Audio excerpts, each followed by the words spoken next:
महाराज जी, आपके चरणों में कोटि कोटि प्रणाम। महाराज जी, ऐसा क्यों होता है जो साथ में रहते हैं, जिन्हें हम दोस्त कहते हैं, वो इतनी ईर्ष्या रखते हैं, इतनी ईर्ष्या क्यों करते हैं? अज्ञान में वो ईर्ष्या ही केवल नहीं है, अज्ञान की वृत्ति सबसे बड़ी ये होती है कि मैं सबसे बड़ा बन जाऊं, मेरा सम्मान होना चाहिए, मैं। अब वो जहां आप भले प्यार करें उनको, लेकिन उनको लग रहा है मेरे से आगे बढ़ा जा रहा है। मत्सरती, मत्सरत में मत्सरता। अब वो आपके साथ खाएगा, पिएगा, बैठेगा, हंसेगा, लेकिन वो आपकी कमजोरी ढूंढेगा। यह है कपटी संसार का स्वरूप। जब तक अध्यात्म में प्रवेश नहीं पाया जाता, तब तक बड़े बड़ों का यही स्वरूप होता है। संसार में पाए जान जगत में सब जन, कपटी कुटिल कलयुगी टंच। आप तो संसार में है ना, हम परमार्थ की बात तुम्हें बताते। परमार्थ की एक बहुत बड़ा आश्रम, बहुत महिमा, और वो महाराज जी ऐसे थे, उनको होश ही नहीं रहता था शरीर का, ऐसी ऊंची स्थिति थी। मान लो गंगा स्नान किया, अब किसी ने वस्त्र पहना दिया तो पहन लिया, नहीं तो होश ही नहीं, मतलब डुबकी लगाए ऐसे चल दी, मतलब भगवदानंद में ऐसे महापुरुष। तो एक टीचर पढ़ाते थे, उन्होंने वैभव देखा, बुद्धि लगाई कि यहाँ तो कुछ लिमिट पैसा मिलता है, अगर महाराज के चेला बन जाए तो। अब ऐसे संतों के पास तो सब रिद्धियां सिद्धियां अपने आप भागने लगती हैं, मारा पैसा घूमता है, मारा सुख सामग्री घूमती है। बन गए।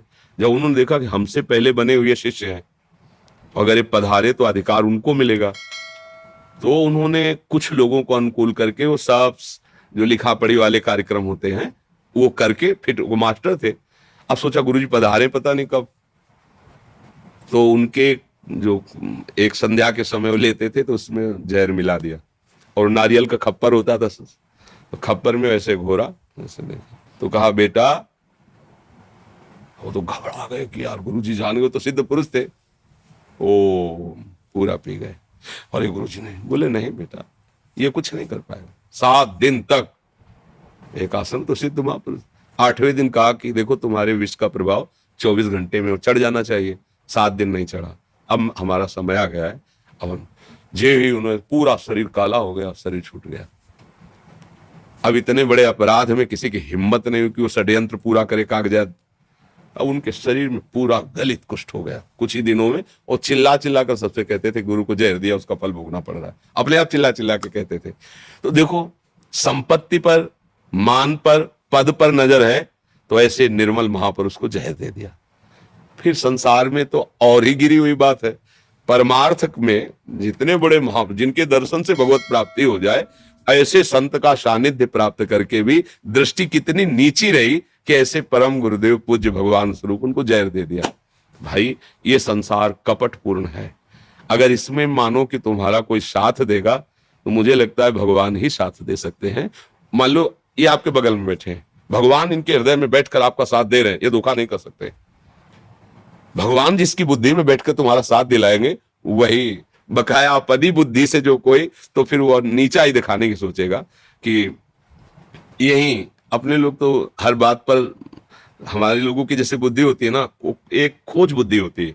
आप कुछ भी बोलो उसमें घुसेगी, उसके अंत तक पहुंचेगी। तो एक बड़े महात्मा है, यही है अभी वृंदावन में, तो ड्राइवर 10वें वर्ष से सेवा कर रहा था और साथ चलता था, और उसको पता था कि स्वामी जी इतना रुपया लेके चल रहे हैं। वो जंगल में जाके गाड़ी लॉक की और हाथ पैर उनके बांध दिए, और पैसा वो लाखों में था, पैसा रख लिया और लॉक करके गाड़ी चला गया।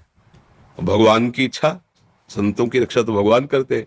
उधर से थोड़ी देर में कोई निकला, तो वैसे शीशा ठोक रहे थे, जो भी हाथ जैसे भी हो, तो नजदीक गया, देखा कि सन्यासी, तो शीशा तोड़ा, फिर किसी तरह उनको निकाला, हाथ खोले, मुंह की पट्टी खोली, फिर पूछा ऐसा, तो उन्होंने बताया, फिर वो ड्राइवर पकड़ा गया। ड्राइवर है, संत सेवा में है, पता चला तो अर्थ ने बुद्धि इतनी बिगाड़ दी कि ये भी नहीं सोचा महात्मा मरेगा तो हमारी दुर्दशा हो जाएगी, ब्रह्म हत्या का पाप लगेगा एक संत का। कुछ चंद लाख रुपए कितना तुम्हें सुखी कर सकते। ये संसार, जब हम किसी को चाहे जितना प्यार दें, उसकी बुद्धि हमारे धन पर, मान पर, यश पर, प्रतिष्ठा पे है, तो धोखा हो सकता है। इसलिए हमें धोखे से बचाने वाला एक है गोविंद, एक है कृष्ण, एक है भगवान। इसलिए भगवान का आश्रय लो, तो वो किसी में बैठ जाएंगे, क्योंकि सब जगह है ना। वो तुम्हारे लिए प्राण दे देगा, लेकिन तुम्हारा बाल भी बांका नहीं होने देगा। ऐसा ऐसा देखा जाता है। आगे छाती जान रहे गोली आ रही, पर आगे साहब को बचा लिया। वो कौन है? केवल भगवान ही है। और अगर बुद्धि बदल गई, तो आप ये अपने भारत का उदाहरण देख लीजिए। अंग सेवी ने ही अंग छेदन कर दिया, पूर्व देख दी। तो हमारा रक्षक केवल भगवान है, वो किसी भी रूप में हमारी रक्षा करेगा, ऐसा दृढ़ भरोसा रखना चाहिए। भगवान का दृढ़ भरोसा है तो कोई बाल बांका नहीं कर सकता। हम बचपन में जिस आश्रम में थे एक, तो वहीं के पास के गांव में एक नया प्रधान बना, तो गांव में थोड़ा और छोटी मानसिकता होती है, तो प्रधान में पूर्व प्रधान और नए प्रधान, वो द्वेष हो गया ना। तो जो नया प्रधान हुआ था उसके राइफल थी, और जो पुराना प्रधान था उसके दुनाल थी। संयोग वशात सामने से नया प्रधान आ रहा था, इधर से पुराना प्रधान, पीछे आदमी बैठे थे, तो वो मोटरसाइकिल से थे और ये जीप से थे, पुराने वाले। मार दुनाल से वो टिक टिक हुई, चली नहीं थे, लेकिन उनकी मोटरसाइकिल नजदीक आ गई और वो उतरे। उनका प्रधान जी जो नए प्रधान बने थे, बस करो, हमारी राइफल है, और ऊपर छुटा के दिखाया, बोले ये खाली नहीं जाएगी, बस करो, आप जाओ, द्वेष मत रखो। बहुत वो पश्चाताप किए, और जब अपने घर गए उसी दुनाल से, तो छूट गई। भगवान बचाए थे ना, नहीं लगी। और वो बुद्धिमान थे, भगवान के आश्रित थे, वो भी कर सकते, उन्होंने अपने को भी बचाया, और उनके वो उस दिन से द्वेष करना बंद कर दिया उनसे, कि भगवान का भजन करता है और ठीक से चलता है। बड़ा मान लो इसी को पुलिस केस बना देते, या वो स्वयं मार सकते थे कि अपने बचाव पक्ष में हमने गोली मारी उदार, लेकिन बुद्धिमानी है अपने को बचाओ और भगवान के भरोसे रहो, कोई बाल बांका नहीं कर सकेगा। इसीलिए सबसे कहते नाम जप करो, भगवान का आश्रय ले लो। ये धन, ये संपत्ति, ये तुम्हारी रक्षा नहीं कर पाएगा, और भगवान जब रक्षा करेंगे। महाभारत का युद्ध हुआ, 18 अक्षौणी सेना थी, तो एक भरुई नाम का पक्षी होता है, उसके 4 अंडे थे, और उसको पूर्व जन्म की किसी स्मृति के कारण भगवान की याद आ गई। उन्होंने कहा मालिक मेरे अंडों को बचा लीजिए। तो एक भारी घंटा हाथी का ऐसे टूट के गिर गया। पूरा महाभारत में सब विध्वंस, वो अंडे नहीं फूटे, पूरा महाभारत हो गया, वो अंडे नहीं फूटे। प्रहलाद जी को विश्वास इसी बात पे हुआ। एक कुम्हारिन कह रही थी राम राम राम, कुम्हार की पत्नी, तो उनका कहा कि क्यों तुम ऐसे दुखी होके बोल रही हो माँ? तो राजकुमार थे 5, उनका बेटा बड़ी भूल हो गई, मैं किसी और चिंतन में थी, एक मटकी में बिल्ली के बच्चे थे और मैंने वो मटकी आवे में लगा दी और वो आग में हो गई। अब भगवान ही बचा, तो भगवान आग के भीतर से भी बचा सकते हैं। हाँ, भगवान तो सामर्थ्यशाली, वही बचा सकते हैं। तो माँ हम कल आएंगे तब आप आवा खोलना।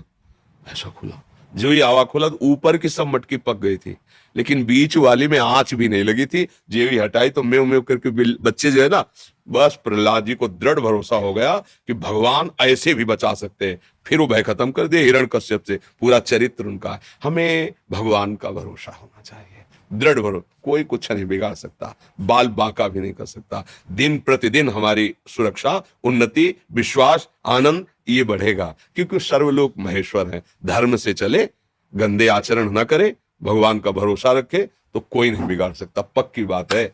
अब हाँ, यदि हमारा समय आ गया है तो बात अलग है, वो तो जाना ही है एक न एक दिन, इसका नाम मृत्यु।